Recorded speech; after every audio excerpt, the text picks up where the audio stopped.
ज़माना पढ़ाई का। और आज हम लोग यहाँ पर देखने वाले हैं बीए सेकेंड ईयर इकोनॉमिक्स के सिलेबस को, जिसमें 2 पेपर हैं। पहले पेपर का नाम मैक्रो इकोनॉमिक्स और दूसरा पेपर जो है वो है money, banking and public finance. ये सब इसमें मिक्स रहेगा। सबसे पहले देखते हैं इसका पेपर 1 यानी मैक्रो इकोनॉमिक्स। 5 यूनिट होंगे। कौन कौन से हैं? पहले यूनिट में है national income, concept and measurement of national income, economic welfare and national income, social accounting, circular flow of income, national income accounting, green accounting, classical theory of employment, Say's law of market, Keynesian theory of employment। फिर इसके बाद आता है unit 2। Unit 2 में हम लोग को देखने को मिलता है consumption function, average and marginal propensity to consume और किन्स का साइकोलॉजिकल लॉ ऑफ कंजप्शन। इसके बाद देखते हैं determinants of consumption function, the saving function, the investment multiplier and its effectiveness, the investment function, marginal efficiency of capital, autonomous and induced investment, saving and investment equality. इसके बाद unit 3 में हम लोग यहाँ पर पढ़ने में मिलता है nature and characteristics of trade cycle. Main जो है ये यूनिट पूरा ट्रेड साइकिल पर है, उसको लेकर के कौन कौन से थिंकर्स ने कौन कौन सी थ्योरीज दी हैं वो इसमें पढ़ना होगा। तो इसमें हार्ट्रे की मॉनेटरी थ्योरी, हेक्स की ओवर इन्वेस्टमेंट थ्योरी, किन्स की व्यू ऑन ट्रेड साइकिल और शुम्पीटर की थ्योरी ऑफ इनोवेशन, सैमुअलसन और हिक्स का मल्टीप्लायर एक्सेलरेटर मॉडल और कंट्रोल ऑफ ट्रेड साइकिल्स भी इसमें देखने को मिलेगा। इसके बाद यूनिट 4 में देखने को मिलता है इंटरनेशनल ट्रेड। इसमें इंटर रीजनल और इंटरनेशनल ट्रेड क्या होता है सबसे पहले ये देखते हैं। फिर comparative advantage cost theory, opportunity cost theory and Heckscher Ohlin theory, international trade and economic development, tariffs and import quotas, concept of optimum tariff, balance of trade and balance of payment concept and components of BOP, equilibrium and disequilibrium in BOP, relative merits and demerits of devaluation और फिर foreign trade multiplier.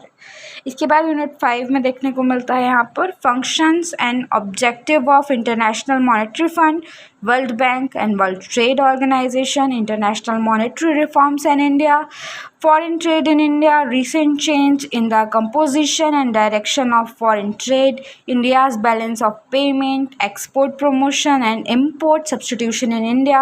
साथ ही यहाँ पर देखने को मिलता है multinational corporations और उनका इंडिया में किस तरीके से वो संचालित कर रहे हैं अपने आप को, उसके बारे में।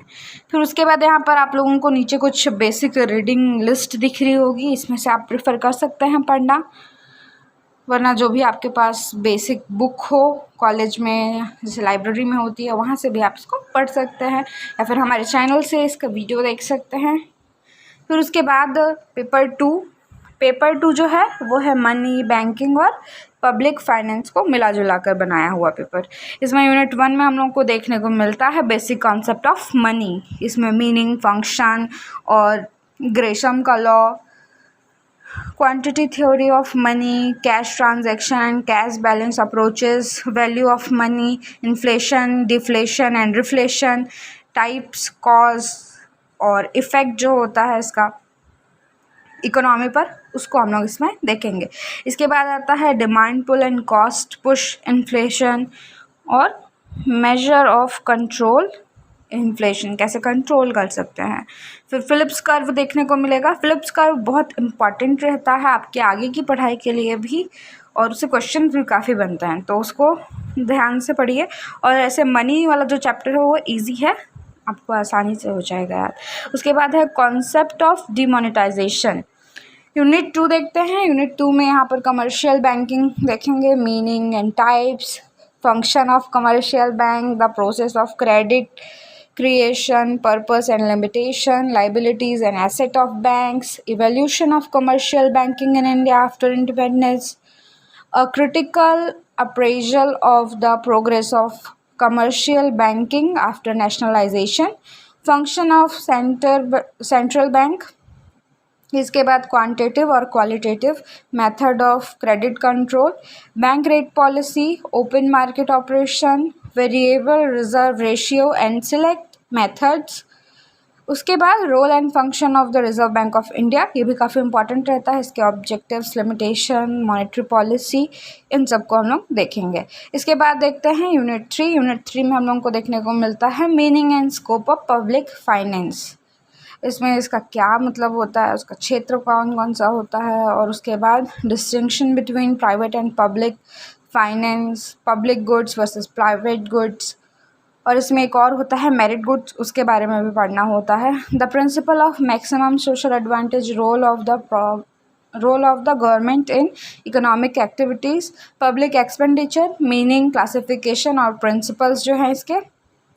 इसके बाद ट्रेंड्स इन पब्लिक एक्सपेंडिचर, यानी आज़ादी के बाद से उसका क्या परिवर्तन रहा है, किस प्रकार का ट्रेंड रहा पब्लिक एक्सपेंडिचर में, उसको देखते हैं। और causes of growth of public expenditure in India, ये चीज़ें इसमें देखने को मिलती हैं।